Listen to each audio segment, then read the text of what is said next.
In this video, I'm going to show you how to enter Tinder promo code. So if you open up the Tinder app, you will see that the Tinder app doesn't really have the function to enter the promo code. So if you check the app, you won't really find the options where you can really actually enter a promo code. So that's the issue we have with the app. So for this, what we can do is try to access the Tinder from the website. So open up your browser. So open up any browser of your choice and then go to tinder.com. Okay, so once you go to the tinder.com option here, so website here, on your home page, scroll all the way down. So scroll all the way down and you will see under FAQs there's an option called promo code.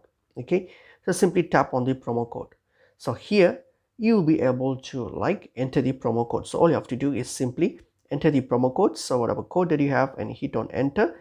And then once you hit the enter, okay, so once you enter the promo codes, and then all you have to do is hit on submit. So when you hit on submit, so your promo code will be, if it's a valid one, then you'll be able to redeem it or apply it. Okay, and you can only do this on your browser version. So on your phone, just on your phone or on your laptop or computer, just go to the tinder.com official website to do this, and that's basically pretty much it is.